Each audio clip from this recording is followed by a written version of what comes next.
Okay, dear students, so let us start our new chapter that is called ray optics and optical instruments. So students, ये थोड़ा सा लंबा chapter है और इसके दो पार्ट्स हैं. First part is called ray optics and the second part is called optical instruments. Okay, ये जो पार्ट है this is specifically lengthy. So students, what are we going to study in this chapter? Optics. Optics. So what is the meaning of optics? Optics basically means light. Light students, right? So students आप समझ सकते हैं कि light हमारे लिए बहुत ही important चीज है. बिना लाइट के हम कुछ देख ही नहीं सकते, राइट? इसलिए लाइट का बहुत ही इंपॉर्टेंस है. सो फिजिक्स के पॉइंट ऑफ व्यू से this is a very very important chapter students, and also from the exam point of view. ठीक है, किसी भी एग्जाम में इस चैप्टर के बहुत सारे क्वेश्चंस पूछे जाते हैं, राइट? अब स्टूडेंट्स लाइट की अगर मैं बात करूं तो क्योंकि लाइट हमेशा इससे हमारे लिए एक बहुत ही इंपॉर्टेंट चीज रही है, तो साइंटिस्ट जो है वो हमेशा से लाइट से बहुत फैसिनेटेड रहे कि लाइट क्या चीज है, you know what is light, light की क्या प्रॉपर्टीज है, क्या बिहेवियर है, राइट? और मैं आपको बताऊं स्टूडेंट्स, लाइट फिजिक्स का one of the most complicated subjects है और आज भी वो एक टॉपिक ऑफ रिसर्च है एक्चुअली. बट स्टूडेंट्स आपको घबराने की बात नहीं है, आपको इस चैप्टर में कोई रिसर्च नहीं करवाने वाला हूं मैं. इस चैप्टर में हम लाइट के बारे में कुछ सिंपल और बड़े इंटरेस्टिंग से कॉन्सेप्ट्स पढ़ेंगे. So students, let us start this chapter with full energy and full force.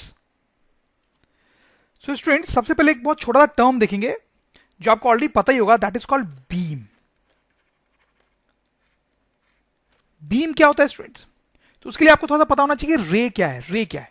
तो स्टूडेंट्स रे क्या होता है तो आपको पता ही है स्टूडेंट्स, जब लाइट ट्रैवल करती है तो कई बार उसको इस तरह से एरो से डिनोट करते हैं. ठीक है, तो ये जो एरो बनाया गया है जो लाइट को रिप्रेजेंट कर रहा है उसको क्या बोलते हैं स्टूडेंट्स? रे. वो आप लोअर क्लासेस से बहुत अच्छे से जानते हैं. बीम भी शायद आप ऐसे जानते होंगे, but still I will tell you. Beam is bundle of rays और collection of rays. Beam is bundle of rays और कलेक्शन ऑफ रेज. तो अगर मैंने यहाँ पे बहुत सारी रेज बना दी कुछ इस तरीके से स्टूडेंट्स, लाइट की बहुत सारी रेज बना दी, तो इस कलेक्शन को बोलेंगे beam of light. Beam of light, समझ रहे बात को आप? अब students beam can be of three types. We can have parallel beam, we can have diverging beam, and then we can have converging beam. Let me write here. So there are three types of beam. अगर students light rays को कुछ इस तरह से draw किया गया है, something like this, parallel to each other, तो इसको होते हैं parallel beam of light. Parallel beam of light बहुत ही सिंपल है. डाइवर्जिंग बीम ऑफ लाइट कैसी होगी स्टूडेंट्स? वो भी बहुत सिंपल है, आप समझ रहे होंगे कुछ इस तरीके से. अगर इस तरह से लाइट रेज को ड्रॉ किया गया है, so this will be diverging beam. ठीक है. कन्वर्जिंग बीम कैसी होती है स्टूडेंट्स? Something like this. अगर इस तरह से लाइट रेज को ड्रॉ किया गया है, so this is converging beam. तो आप देख सकते हैं डाइवर्जिंग बीम कैसी होती है, उसमें लाइट डाइवर्ज कर रही होती है. डाइवर्ज कर रही होती है as a name suggest, diverge कर रही होती है. लाइट जो है फैल रही होती है, स्प्रेड कर रही होती है. कन्वर्जिंग बीम में लाइट रेज सब एक ही डायरेक्शन, एक ही तरफ जा रही होती है, एक पॉइंट की तरफ जा रही होती है. पैरेलल बीम में सारी रेज पैरेलल होती है, right students? So now students let's come to the main thing that is called reflection of light. तो स्टूडेंट्स इसके बारे में आपने लोअर क्लासेस में पढ़ा होगा स्टूडेंट्स. तो सपोज करो हमारे पास यहाँ पे कोई सरफेस है, दिस इज सम सरफेस, किसी भी चीज का सरफेस होता है, एक टेबल का सरफेस होता है, एक मिरर का सरफेस हो सकता है, एक वॉल का सरफेस हो सकता है, कुछ भी ऐसा सरफेस है. ओके स्टूडेंट्स, अब आप सोचो, तो let me write it here, this is some surface. ठीक है स्टूडेंट्स, अब सपोज करो कुछ लाइट रेज जो है वो यहां आके इस सरफेस पे गिरती है, इस तरह से कुछ लाइट रेज ऐसे गिरती है सरफेस पे. ओके, अब जब लाइट रे किसी सरफेस पे आके गिरती है ना स्टूडेंट्स, तो वहां पे तीन फिनोमेनाज होते हैं. फर्स्ट होता है रिफ्लेक्शन, दूसरा होता है एब्जॉर्प्शन, और तीसरा होता है ट्रांसमिशन. ट्रांसमिशन. तो स्टूडेंट्स क्या होता है कि यहां पे जो भी लाइट रे गिर रही है, उस लाइट रे का फ्यूचर जो है वो इन तीन फिनोमेना से डिसाइड हो सकता है स्टूडेंट्स. तो क्या होता है, यहां पे जो भी लाइट रे गिर रही है उसके कुछ पार्ट जो है वो रिफ्लेक्ट हो जाता है, कुछ पार्ट रिफ्लेक्ट हो जाता है, रिफ्लेक्शन. कुछ लाइट रे जो है वो यहां पर ऑब्जॉर्व हो जाती है, कुछ लाइट रे जो है वो इस सरफेस द्वारा ऑब्जॉर्व कर ली जाती है स्टूडेंट्स. ठीक है, और कुछ लाइट रे जो है उसका ट्रांसमिशन हो जाता है, वो इधर आ जाती है सरफेस से. समझ रहे मेरी बात को आप? ठीक है ना स्टूडेंट्स? तो हमें मेन यहां पर ये जो लाइट रिफ्लेक्ट होती है उस पर फोकस करना है, बिकॉज हमारा हेडिंग क्या है? Refraction of light. अब इसमें देखो स्टूडेंट्स, अगर हमारे पास ये सरफेस प्लेन मिरर हो, ये सरफेस जो हो वो एक प्लेन मिरर हो. प्लेन मिरर क्या होता है स्टूडेंट्स? आप जानते हो रोज सुबह उठ के आप जब ब्रश करते हो स्टूडेंट्स तो मिरर में देखते हो, दैट इज प्लेन मिरर। नहा धो के आप हेयर कॉम करते हो, अब नया शर्ट ट्राई करते हो, पैंट ट्राई करते हो, देखते हो कैसे लग रहे हो, वो प्लेन मिरर में देखते हो स्टूडेंट्स अपने आप को। तो ये प्लेन मिरर अगर सरफेस है, अगर ये जो सरफेस है वो प्लेन मिरर है, तो इस केस में क्या होता है स्टूडेंट्स की जो भी लाइट रेज आती हैं वो ज्यादातर जो है वो रिफ्लेक्ट हो जाती है, मोस्टली रिफ्लेक्टेड, मोस्टली रिफ्लेक्टेड, ज्यादातर जो लाइट है उस केस में रिफ्लेक्ट हो जाती है। ठीक है, तो यहां पर इस चैप्टर में अभी हम इन प्लेन मिरर के बारे में ही पढ़ेंगे कि इसमें जब लाइट आती है तो कैसे रिफ्लेक्ट होती है students. I hope you understand. अब स्टूडेंट देखो क्या है कि लाइट जब भी रिफ्लेक्ट होती है, जब भी रिफ्लेक्ट होती है वो कुछ लॉज को फॉलो करती है। ठीक, तो उन लॉज को हम यहां पे देखना चाहते हैं, laws of reflection of light. ठीक है, लोअर क्लासेस में ये लॉज के बारे में आपने देखा होगा स्टूडेंट, यहां पे थोड़ा सा रिकॉल कर लेंगे उसको। सबसे पहले आप देखो our first law of reflection students, पहला क्या लॉ होता है। तो आप सपोज करो ये हमारा प्लेन मिरर है, ये एक लाइट रे आई और ये रिफ्लेक्ट होके गई। तो सबसे पहले स्टूडेंट्स ये जो लाइट रे आपको यहां पे दिख रही है इसको बोलते हैं इंसिडेंट रे, स्पेस थोड़ा सा कम है, इंसिडेंट रे, इसको क्या बोलते हैं स्टूडेंट्स, इंसिडेंट रे। ये जो लाइट रे जा रही है इसको क्या बोलते हैं स्टूडेंट्स, रिफ्लेक्टेड रे। ठीक है स्टूडेंट्स, ये जो पॉइंट है जहां पे लाइट रे आके हिट कर रही है इसको बोलते हैं point of incidence, point of incidence, point of incidence बोलते हैं। अब देखो स्टूडेंट्स यहां पर इंपॉर्टेंट चीज मैं आपको बताने जा रहा हूं, ये जो पॉइंट ऑफ इंसिडेंस है वहां पर आप एक परपेंडिकुलर ड्रॉ करो, मिरर के परपेंडिकुलर ड्रॉ करो स्टूडेंट्स। तो ये जो है perpendicular that is called normal, that is called normal students, समझ रहे हो मेरी बात को आप। फिर आप देखो ये एंगल देखो स्टूडेंट्स, ये एंगल इसको आई से डिनोट करते हैं और ये एंगल देखो इसको आर से डिनोट करते हैं। तो this angle I is angle of incidence, is angle of incidence, and this angle R is called angle of reflection. तो स्टूडेंट्स ये सब बहुत बेसिक चीजें हैं, आई एम श्योर ये आपको ऑलरेडी आती हैं। अगर आपको ऑलरेडी आती हैं और आपको लगता है कि मैं बोर्ड कर रहा हूं स्टूडेंट्स तो यू कैन स्किप, आप थोड़ा सा आगे जा सकते हो स्टूडेंट्स। ठीक है, लेकिन ये मेरा तो कर्तव्य बनता है स्टूडेंट्स कि मैं आपको ये सारी बेसिक चीजें बताऊं, क्योंकि हो सकता है कि बाई चांस आप भूल गए, राइट। ठीक है, तो ये सारी टर्म्स हमें क्लियर होनी चाहिए स्टूडेंट्स। ठीक है, अब फर्स्ट लॉ ऑफ रिफ्लेक्शन क्या बोलता है, let's come to the first law of reflection. ठीक है, फर्स्ट लॉ ऑफ रिफ्लेक्शन क्या बोलता है, आपको पता ही होगा स्टूडेंट्स कि angle of incidence is equals to angle of reflection, angle of incidence is equals to angle of reflection, that is angle of incidence equals to angle of reflection, short में अगर लिखे तो this is our first law of reflection students, very simple. आपको पता ही है कि ये angle और ये एंगल क्या होगा स्टूडेंट्स, सेम होगा। तो स्टूडेंट्स ये हमारा फर्स्ट लॉ था और बड़ा सिंपल भी था। अब सेकेंड लॉ देख लेते हैं। सेकेंड लॉ भी आपको पता ही होगा स्टूडेंट्स, हालांकि वो उतना इंपॉर्टेंट नहीं होता है, उसका बहुत ज्यादा यूज नहीं होता है।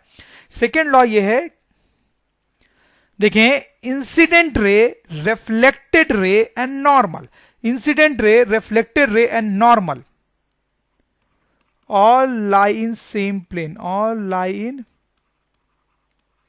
Same plane, all lie in same plane students. तो बेसिकली कहने का मतलब है कि ये जो इंसिडेंट रे है, ये जो नॉर्मल है और ये रिफ्लेक्टेड रे, ये सब एक ही प्लेन में लाई करते हैं स्टूडेंट्स। आप यहां पर भी देखो, आप ये वीडियो को कंप्यूटर के स्क्रीन पे देख रहे हो मोस्ट लाइकली, राइट, या फिर मोबाइल फोन के स्क्रीन पे देख रहे होगे, राइट। तो ये जो तीनों रेज हैं, इंसिडेंट रे, नॉर्मल और रिफ्लेक्टेड रे, ये तीनों कंप्यूटर के स्क्रीन में ही है ना, तीनों कंप्यूटर के स्क्रीन में है। तो ये तीनों एक ही प्लेन में है students, that is what is being said, incident ray, reflected ray and normal all lie in the same plane, right students. So these are the two laws, these are the two laws of reflection of light. एक ये जो मैंने यहां पे आपको बताया and the other one is this. जैसे आप स्टूडेंट्स देखो, बहुत सिंपल सी बात है कि ये अगर हमारा प्लेन मिरर है, आप देखें, और सपोज को इस तरह से कोई लाइट रे आती है और ये हमारा नॉर्मल है, आप देख सकते हो, और 20 डिग्री एंगल बना रही है, तो ये हमारा एंगल ऑफ इंसिडेंस हो गया स्टूडेंट्स। तो ये लाइट रे कैसे रिफ्लेक्ट होगी स्टूडेंट्स, आप समझ सकते हैं, बहुत ही आसान है। ये लाइट रे कुछ इस तरीके से जाएगी स्टूडेंट्स, सच दैट कि ये जो एंगल हो, angle of refraction, angle of reflection, वो भी कितना हो, 20 डिग्री, राइट। क्योंकि हमने देखा कि आई और आर दोनों क्या होते हैं, बराबर होते हैं, बराबर होते हैं ना students, first law, first law. ठीक, उसी तरह से आप सोचो कि कोई रे इस तरह से अगर आई है तो क्लियरली आप देख सकते हो कि एंगल ऑफ इंसिडेंस जो है that is equal to 60 degree. तो यहां पर ये जो रे है वो इस तरीके से इस तरह से रिफ्लेक्ट होगा स्टूडेंट्स, ठीक है, and this angle R will be 60 degree. तो यहां पर देखो आई और आर फिर से क्या होंगे, सेम होंगे स्टूडेंट्स। तो जब भी रिफ्लेक्शन होता है स्टूडेंट्स ऐसा ही होता है, एंगल ऑफ इंसिडेंस जो होता है और एंगल ऑफ रिफ्लेक्शन जो होता है वो बराबर होता है। ये 20 था, ये भी 20, ये 60 था, ये भी 60। तो स्टूडेंट्स एक छोटा सा क्वेश्चन आप मुझे बताएं, बहुत सिंपल सा ही क्वेश्चन है। तो ये सिचुएशन आप देखें स्टूडेंट्स, यहां पे क्या हो रहा है, ये प्लेन मिरर है और आप देखो इस तरह से एक इंसिडेंट रे आ रही है perpendicular to the plane mirror.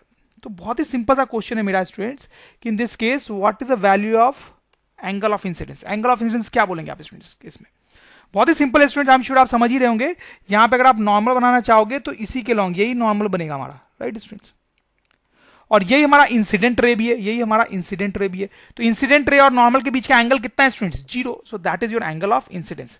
तो इस केस में स्टूडेंट्स हमारा जो एंगल ऑफ इंसिडेंस है दैट इज सिंपली 0। ओके, अब स्टूडेंट सेकंड केस में आप मुझे बताएं कि लाइट कैसे रिफ्लेक्ट होगी, कैसे रिफ्लेक्ट होगी, ठीक है, पाथ बनाए रिफ्लेक्टेड लाइट का कि लाइट कैसे रिफ्लेक्ट होगी। तो स्टूडेंट आप शायद समझ ही रहोगे कि लाइट रे ऐसे आई है तो इसी रास्ते से वापस चली जाएगी, इसी रास्ते से वापस चली जाएगी स्टूडेंट्स, ठीक है, क्योंकि यहां पर एंगल ऑफ इंसिडेंस 0 है। तो फर्स्ट ऑफ रिफ्लेक्शन से एंगल ऑफ रिफ्लेक्शन जो है, एंगल ऑफ रिफ्लेक्शन वो भी 0 होना चाहिए, ठीक है। तो जो रिफ्लेक्टेड लाइट है वो भी नॉर्मल के साथ 0 एंगल बनाएगी, मतलब वो ऐसे ही जाएगी। तो स्टूडेंट्स ये बड़ा इंपॉर्टेंट पॉइंट होता है एक्चुअली कि अगर प्लेन मिरर पे कोई लाइट रे 90 डिग्री पे आती है, 90 डिग्री पे आती है तो बाउंस बैक करके उसी पाथ पे वापस चली जाती है, उसी पाथ पे वापस चली जाती है। तो लिख लेते हैं इस पॉइंट को।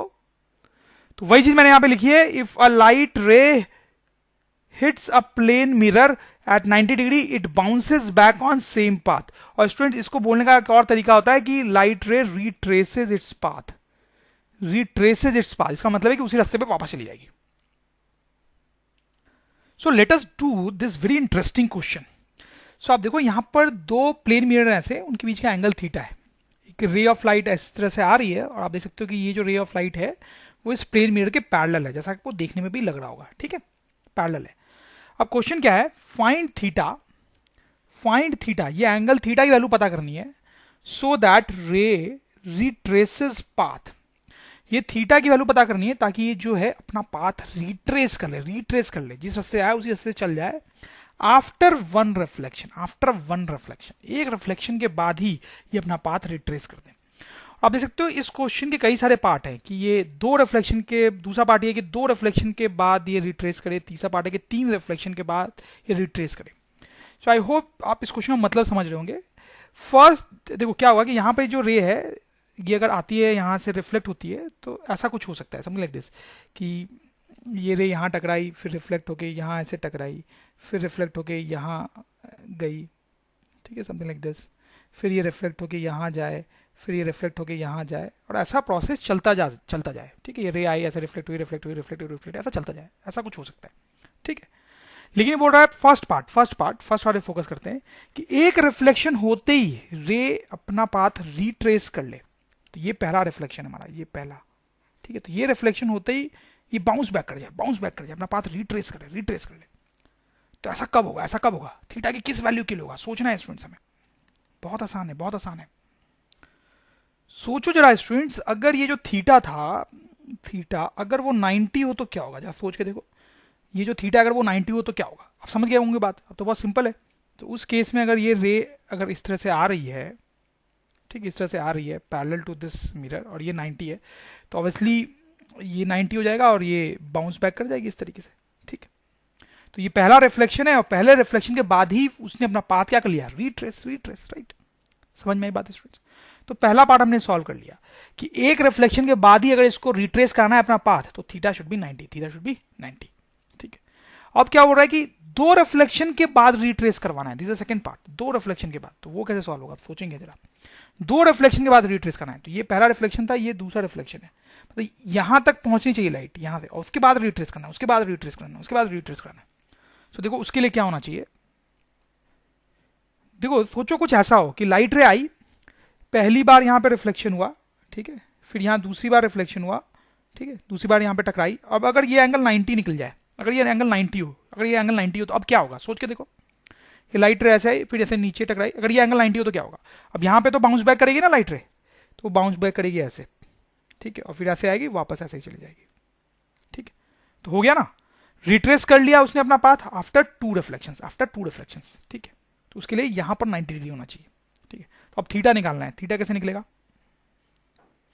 तो उसके लिए थोड़ी सी ज्योमेट्री लगानी पड़ेगी आपको, देखो बहुत सिंपल है, जैसे हमने पहले बात की थी कि ये और ये पैरेलल है, तो मतलब बेसिकली ये और ये पैरेलल है, तो अगर ये 90 है स्टूडेंट्स, तो क्लियरली ये भी 90 होगा, this is 90 degree, right, you understand. अब देखो यहां पर आप नॉर्मल ड्रॉ कर लो, एक नॉर्मल, ठीक है, यहाँ रिफ्लेक्शन हो रहा है ना, यहाँ पे नॉर्मल ड्रॉ किया मैंने, ठीक है, तो ये मेरी इंसिडेंट रे थी और ये रिफ्लेक्टेड रे था, ये इंसिडेंट था, ये रिफ्लेक्टेड रे था, तो ये और ये बराबर होने चाहिए, और दोनों का सम 90 है, तो ऑब्वियसली ये 45 है, ये 45 है, ठीक है, समझ में आ रही बात, ये 45 तो आप क्लियरली समझ गए कि दिस विल ऑल्सो बी 45, ठीक है। अब इस ट्रायंगल को देखेंगे स्टूडेंट्स, तो ये तो 90 है, ये 45 है, तो ये भी कितना हो जाएगा 45, सॉल्व स्टूडेंट्स, तो थीटा इज 45, ठीक है, तो सेकंड पार्ट हमने सॉल्व कर लिया, दो रिफ्लेक्शन के बाद अगर लाइट को रिट्रेस करवाना है उसका path, so this theta should be 45। अब तीसरा पार्ट करते हैं, वो थोड़ा सा और कॉम्प्लिकेटेड होगा, उसमें क्या है कि तीन रिफ्लेक्शन के बाद, तो ये फला, ये दूसरा और ये तीसरा रिफ्लेक्शन, तीन रिफ्लेक्शन के बाद रिट्रेस कराना है, तो बेसिक फंडा आपको समझ में आ गया होगा कि जब ये इससे टकराए तो ये एंगल 90 हो जाए, इससे टकराए तो ये एंगल 90 हो जाए, राइट। तो ये स्टूडेंट्स यहां पर जो है वो 90 डिग्री है स्टूडेंट्स, ये हमारा पहला रिफ्लेक्शन, ये दूसरा और ये तीसरा, राइट। अब यहां पे 90 डिग्री है, तो लाइट यहां से रिट्रेस करेगी अपना पाथ। अब यहां पे ज्योमेट्री लगाएंगे स्टूडेंट्स, देखो यहां पे बहुत कम ही ज्योमेट्री लगी थी, ना के बराबर, इसमें थोड़ी सी लगी थी, यहां पे थोड़ी सी और ज्यादा लगेगी, आसान है, बस ध्यान देने की जरूरत है। ये एंगल थीटा स्टूडेंट्स और ये 90 है, तो क्लियरली ये एंगल कितना हो जाएगा students, 90 minus theta, 90 minus theta, ठीक है स्टूडेंट्स। अब यहां पे रिफ्लेक्शन हो रहा है, आप यहां पे नॉर्मल बनाओ स्टूडेंट्स, नॉर्मल बनाया, अब ये अगर आपने यहां पे नॉर्मल बनाया है प्लीज नोट, और ये 90 माइनस थीटा, 90 माइनस थीटा है, तो ये कितना होगा students, this has to be theta, और ये थीटा है तो ये भी थीटा होगा स्टूडेंट्स, लॉ ऑफ रिफ्लेक्शन से, राइट। ये 90 है, ये 2 थीटा है, तो ये कितना होगा स्टूडेंट्स, 90 माइनस 2 थीटा, ध्यान देंगे स्टूडेंट्स। फिर आप यहां पे देखो ये नॉर्मल बनाओ स्टूडेंट्स, ये 90 होगा 90, और ये 90 माइनस 2 थीटा, 90 माइनस 2 थीटा, तो ये कितना हुआ स्टूडेंट्स, 2 थीटा हुआ, 2 थीटा, और ये 2 थीटा हुआ तो ये भी 2 थीटा हो गया, समझ लो बात को स्टूडेंट्स। तो इस वजह से काफी ज्योमेट्री मैंने लगाई, अब क्या करूं स्टूडेंट्स, अब क्या करूं बताएं आप, क्या करना चाहिए स्टूडेंट्स, आप ध्यान दें, ये जो एंगल है आपका और ये जो एंगल है, इन दोनों एंगल पे ध्यान दें, ये दो ब्लू एंगल्स जो हैं वो कॉरेस्पॉन्डिंग एंगल्स है स्टूडेंट्स, कॉरेस्पॉन्डिंग एंगल्स, ये जो दो बड़े ब्लू एंगल्स हैं वो कॉरेस्पॉन्डिंग एंगल्स हैं, ये और ये कॉरेस्पॉन्डिंग एंगल्स हैं, कॉरेस्पॉन्डिंग एंगल्स बराबर होते हैं स्टूडेंट्स, इक्वल होते हैं, ठीक है। तो देखो ये जो एंगल है this is 4 theta, this should be equal to this much, this is how much, 90 minus theta plus theta, सही है ना, 90 माइनस थीटा प्लस थीटा, तो यहां से आप देखो you will get 4 theta equals to 90 plus theta, तो यहां से आएगा students 3 theta equals to 90, from here will get theta equals to 30 degree students, right. So ये हमारा आंसर हो गया स्टूडेंट्स, कि यहां पर ये एंगल जो है वो कितना होना चाहिए 30, यहां पे एंगल जो आया था वो 90 आया था, यहां पे जो एंगल है 45 आया था, और यहां पे जो एंगल है वो कितना आ रहा है स्टूडेंट्स 30, समझ में आई बात है स्टूडेंट्स, आपको आसान है, समझ में आ गया होगा। सो now students time for a very good question and slightly complicated. तो स्टूडेंट्स यहां पर हमारा प्लेन मिरर है, आप सपोज करो ये इंसिडेंट रे आ रही है और वो इस तरह से रिफ्लेक्ट हो रही है, ठीक है। अब क्वेश्चन ये है कि ये जो प्लेन मिरर है इसको आप रोटेट कर देते हो थीटा एंगल से, इस तरीके से, समथिंग लाइक दिस, तो रोटेट करके आपका प्लेन मिरर कुछ ऐसा हो जाता है। तो अब बताना है कि अभी भी अगर इंसिडेंट रे ऐसे ही आ रही है, तो इस रिफ्लेक्टेड रे का क्या होगा students, that is a question, reflected ray का क्या होगा, by how much, so by how much angle does reflected ray rotate, ठीक है। तो स्टूडेंट्स जब आपने इस प्लेन मिरर को ऐसे रोटेट किया ना थीटा एंगल से, और इंसिडेंट रे ऐसे आ रही है, तो ये रिफ्लेक्टेड रे भी रोटेट हो जाती है, ठीक है, वो भी रोटेट हो जाती है, ठीक है, वो भी इधर से कहीं से आएगी ऐसे, तो बताना है वो कितने एंगल से रोटेट होगी, that is a question students, what do you think, what should be the answer. Students ज्यादातर लोगों को लगता है कि ये भी जो है वो थीटा एंगल से रोटेट हो जाएगी, ये भी थीटा एंगल से रोटेट हो जाएगी, जो कि बिल्कुल गलत है स्टूडेंट्स। आपको भी शायद ऐसा लग रहा होगा कि प्लेन मिरर को अगर थीटा से रोटेट किया है तो ये रिफ्लेक्टेड रे जो है वो भी थीटा से ऐसे रोटेट हो जाएगी नीचे की तरफ। ऐसा नहीं होता है स्टूडेंट्स।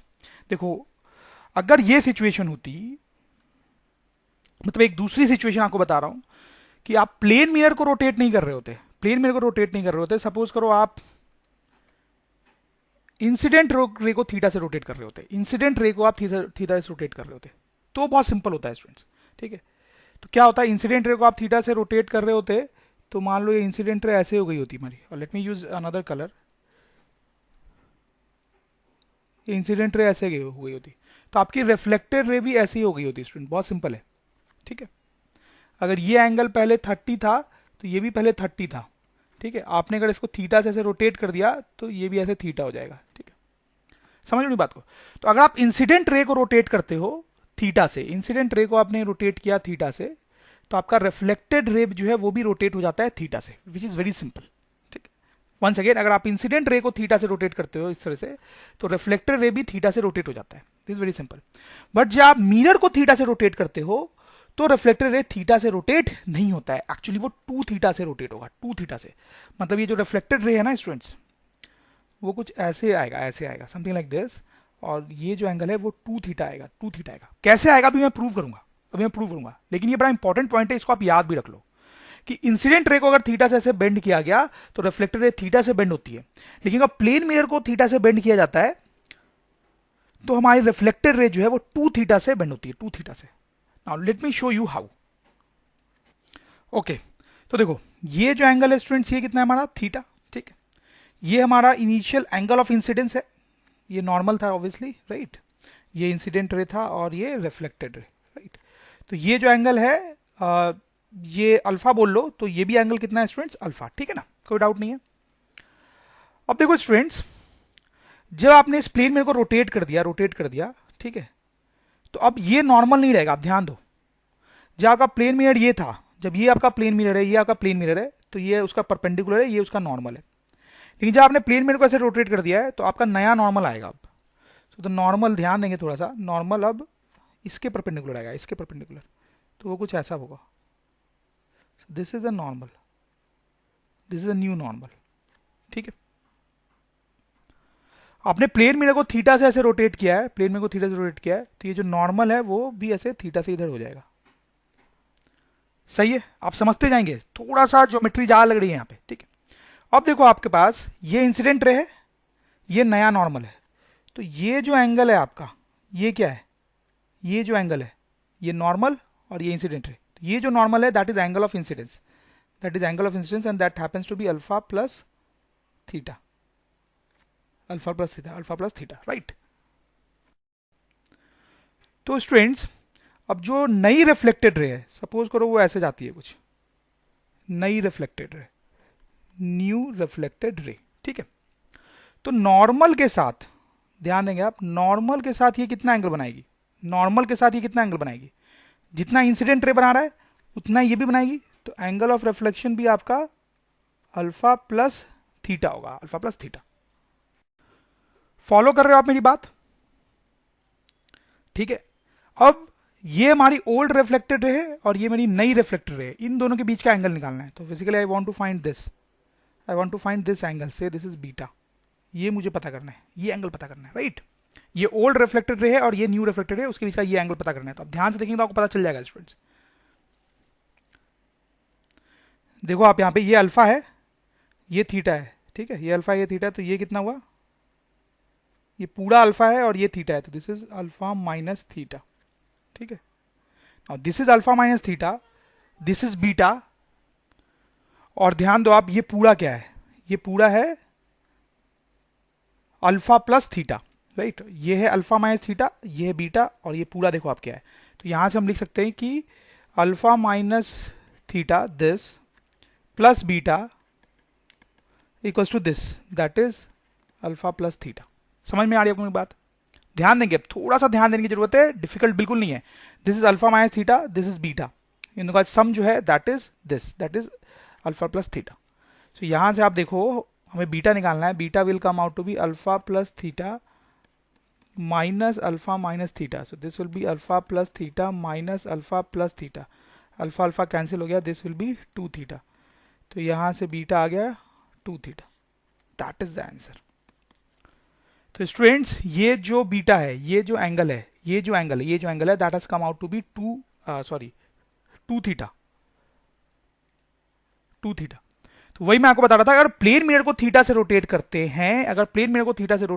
हैं, तो रिफ्लेक्टेड रे जो है वो 2 थीटा से रोटेट हो जाता है. समझ में आ रही बात? सो स्टूडेंट्स हो सकता है कि आपको इसको समझ में थोड़ी सी दिक्कत आ रही हो, तो आप इसको कई बार देखें. और ऐसे ये मैंने कैसे डेराइव किया ये सब उतना इंपॉर्टेंट है नहीं. मेन चीज जो आपको याद रखनी है वो यहां पर ये है कि अगर इंसिडेंट रे को थीटा से रोटेट करते हैं तो रिफ्लेक्टेड रे थीटा से रोटेट होती है, लेकिन अगर मिरर को थीटा से रोटेट करते हैं तो जो रिफ्लेक्टेड रे है वो 2 थीटा से रोटेट हो जाती है. इतना आप याद रखोगे तो आपका काम चल जाएगा.